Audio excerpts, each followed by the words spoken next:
এক অদৃশ্য শক্তির জাদুর কলকাঠিতে হঠাৎ করে উত্তাল বাংলাদেশের রাজনীতির মাঠ। সেনাবাহিনীকে জনগণের মুখোমুখি দাঁড় করিয়ে দেওয়া নাকি আসলে হাসনাতের বক্তব্য সঠিক? তবে পরিস্থিতি যা ধারণ করেছে, কেউ কেউ বলছে যে আপনারা যখন ক্যান্টনমেন্টে যাচ্ছিলেন তখন কি জনগণকে সাথে নিয়ে গিয়েছেন? দেন দরবারে হিসাবে নিকাশে মেলে নাই, তারপরে এসে 10 দিন পর আপনি সেনাবাহিনী সম্পর্কে, ক্যান্টনমেন্ট সম্পর্কে বক্তব্য দিচ্ছেন হাসনাত আব্দুল্লাহ।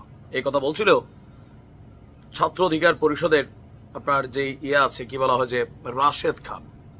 আবার কেউ কেউ বলছেন যে না, সেনাবাহিনী এবং জনগণ মুখোমুখি দাঁড় করিয়ে দিয়ে একটা অস্থিতিশীল পরিবেশ তৈরির চেষ্টা চলছে সারা দেশে। অপরদিকে আসিফ মাহমুদ সরকারের উপদেষ্টা বলছিলেন 5ই আগস্ট যদি সরকার পতন না হতো তাহলে সশস্ত্র সংগ্রাম করত সরকারের বিরুদ্ধে বা রাষ্ট্রের যে তৎকালীন আইন শৃঙ্খলা বাহিনী ছিল তাদের বিরুদ্ধে। তার মানে এই সশস্ত্র সংগ্রামের জন্য যে মেশিনারিজগুলো দরকার ছিল, কোথায় আছে সেই মেশিনারিজগুলো?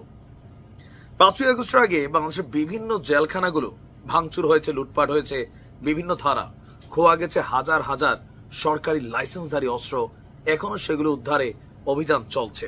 আর এরই মাঝখানে যখন আমরা দেখছি এক উত্তেজনাকর পরিস্থিতি, তখন সেনাবাহিনী কিন্তু গভীর রাত থেকে তাদের মিশনটা আরো কঠিনভাবে সামনে এনেছেন।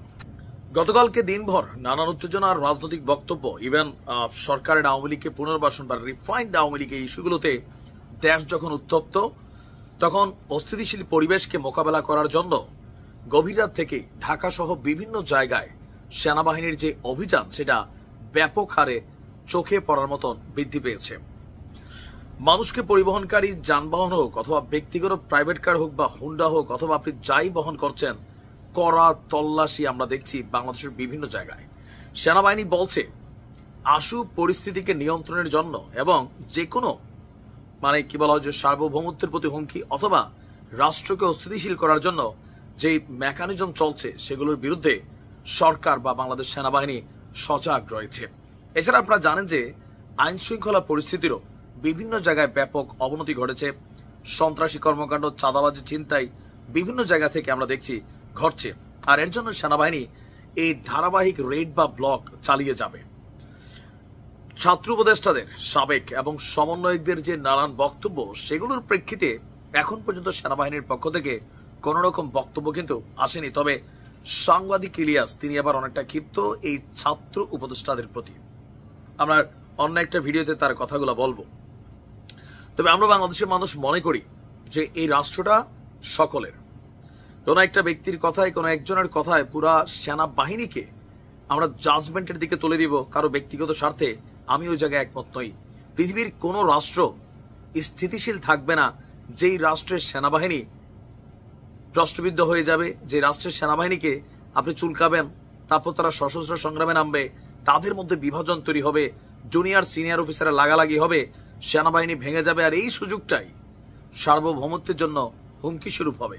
কার প্রেসক্রিপশনে কি চলছে এতটুকু জানি না। আমরাও চাই আওয়ামী লীগের যারা অন্যায় করেছে, অত্যাচার করেছে, গণহত্যা করেছে, ফেসিবাদ, গুমহুন যেগুলোতে যারা জড়িত, প্রত্যেকের বিচার হোক। কিন্তু সেনাবাহিনীকে জনগণের মুখোমুখি দাঁড় করিয়ে দেওয়ার যে পায়তারা চলছে, সেখানে আমাদের স্পষ্ট অবস্থান দেশের প্রতি, সেনাবাহিনীর সাথে। কারণ আমি এখন অন্তর থেকে বিশ্বাস করি 5ই আগস্ট যদি সেনাবাহিনী রুখে না দাঁড়াতো, তাহলে কিন্তু আজকের এই নাহিদ, আসিফ, সার্জিস, হাসনাত এদেরকে খুঁজে পাওয়া যেত না।